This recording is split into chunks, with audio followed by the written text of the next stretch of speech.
Hello viewers, हम कर रहे हैं कक्षा 9वीं अंग्रेजी विषय की वार्षिक परीक्षा की तैयारी।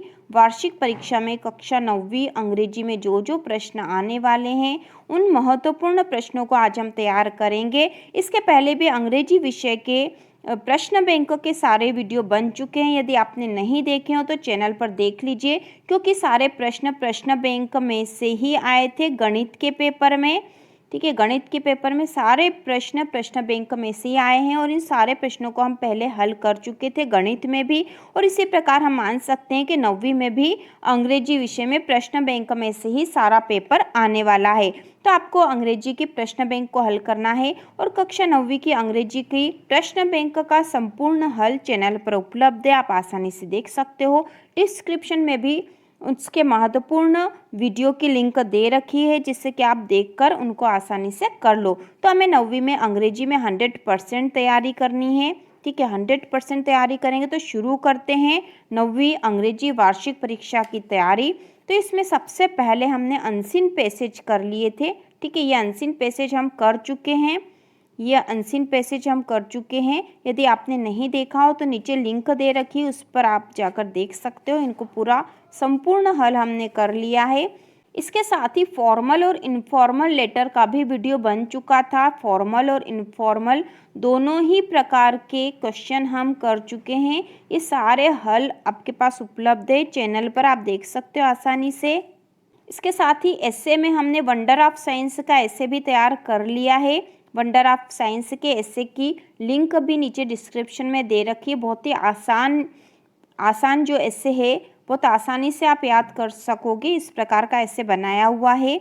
इसके साथ ही जो एक इम्पोर्टेंट क्वेश्चन है पिक्चर गाइडेड कंपोजिशन में हमने तीनों ही पिक्चर के इसको हल करके कर लिया है। पिक्चर गाइडेड कंपोजिशन भी हम पहले हल कर चुके हैं, आप देख सकते हो। इसके साथ ही ग्रामर का सेक्शन भी पूरा हमने हल कर लिया है, उसकी लिंक भी नीचे दे रखी है। अंग्रेजी प्रश्न बैंक में जितने भी क्वेश्चन आंसर दे रखे थे सारे के हल भी बना चुके हैं हम, आपने पहले ही देख लिए होंगे। और यदि आपने याद नहीं करे तो उनको आप एक या दो बार देख लो, जिससे कि आपको आसानी से याद हो जाएगा। आज हम इसमें करने वाले हैं read the following extract and answer the question given below. 3 number में क्वेश्चन आ सकता है। तो इसके 5 उदाहरण यहाँ दे रखे हैं, 5 पैसेज दे रखे हैं। तो हम यहाँ पर शुरू करते हैं।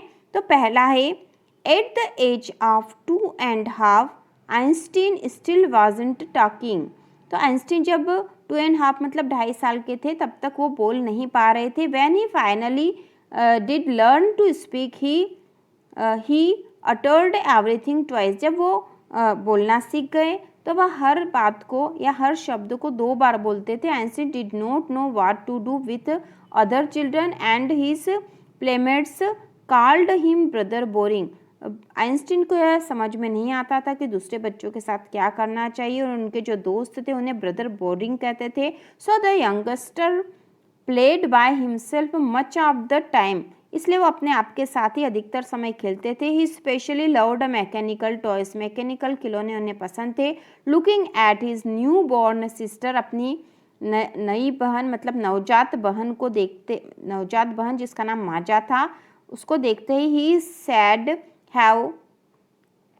he is said to have said fine but where are her wheels। अपनी नवजात बहन माजा को देखते ही उन्होंने कहा था कि ठीक है, पर इसके व्हील्स मतलब पहिए कहाँ हैं। तो इस प्रकार के थे आइंस्टीन। तो यहाँ पे जो क्वेश्चन दे रखे हैं उनके आंसर हमें देने हैं, क्योंकि 3 नंबर का क्वेश्चन है। तो इसके नीचे 3 प्रश्न दे रखे हैं, इनके प्रश्नों के उत्तर हमें देने हैं। तो बहुत आसान प्रश्न होंगे, आप पढ़ के आसानी से इनको उत्तर दे सकते हो। तो इसमें जो पहला क्वेश्चन है, by what age did Einstein not learn to speak. किस उम्र तक आइंस्टीन ने बोलना नहीं सीखा था। तो हमने अभी पढ़ा था 2.5 ईयर्स। तो यह आंसर आएगा 2.5 ईयर। इसके बाद अगला जो क्वेश्चन है, what did Albert's classmates call him. Albert के क्लासमेट्स उन्हें क्या कहते थे। तो क्या कहते थे, ब्रदर बोरिंग कहते थे उन्हें। ठीक है, इसमें ही आएगा।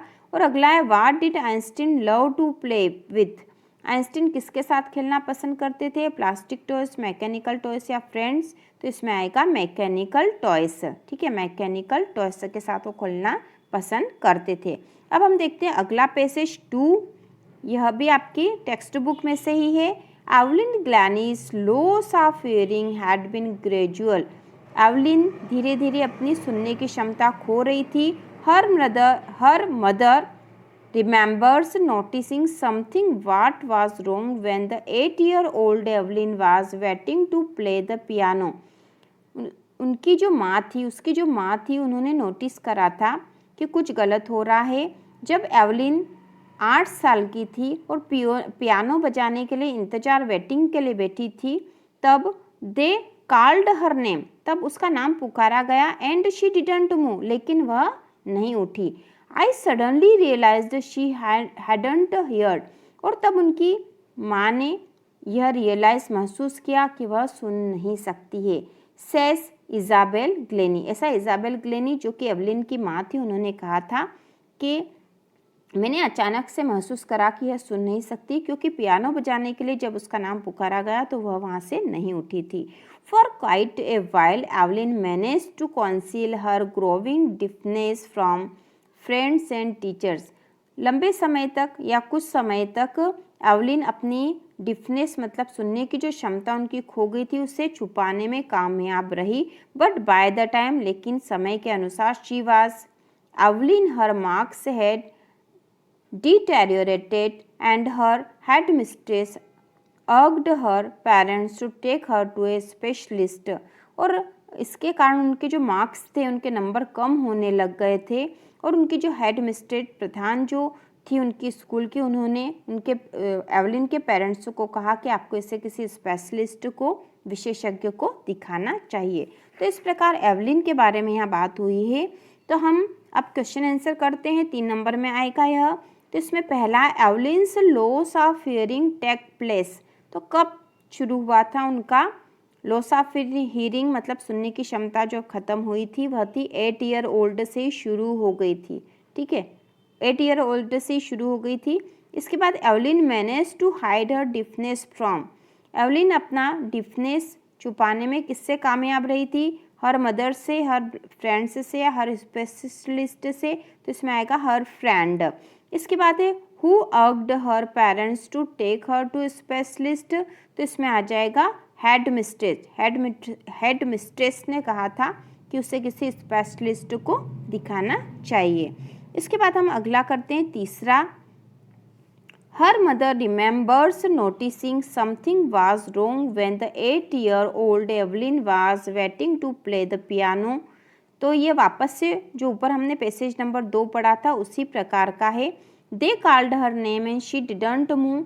आई suddenly realized she didn't heard, says Isabel Glennie. For quite a while, Evelyn managed to conceal her growing deafness from friends and teachers, but by the time she was Evelyn, her marks had deteriorated and her head mistress urged her parents to take her to a specialist. पूरा ऊपर वाले जैसा ही है। तो इसके question हम देख लेते हैं, यदि अलग होंगे तो हमें करना है यह।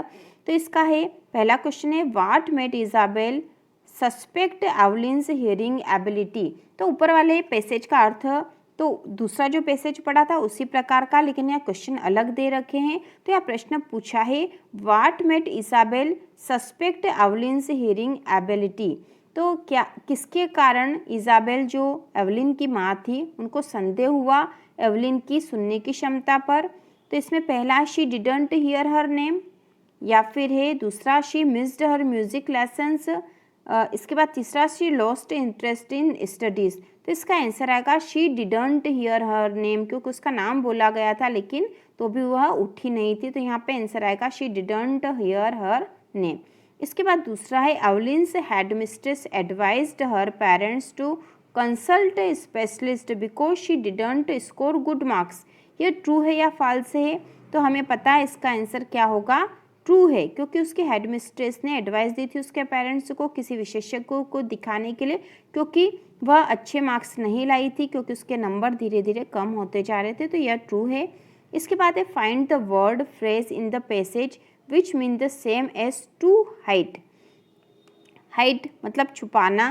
तो यहाँ पे वह पैसेज या शब्द ढूंढना है हमें जिसका अर्थ इस प्रकार का होगा। तो यहाँ पे हमने पढ़ा था कि वह अपनी जो सुनने की क्षमता कम हो गई है, छुपाने में कामयाब रही थी। तो यहाँ पे जैसे यहाँ था for quite a while Evelyn manage to conceal her growing deafness, तो यहाँ पे आएगा कॉन्सील, CONCEAL, ठीक है। यह आंसर हमें यहाँ लिखना है।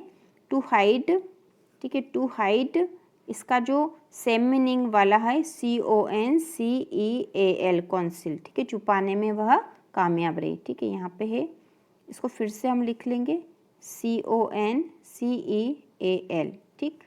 तो इसका है टू हाइड का अर्थ, सेम मीनिंग वाला अर्थ यह होगा, सेम मीनिंग वाला शब्द यह होगा।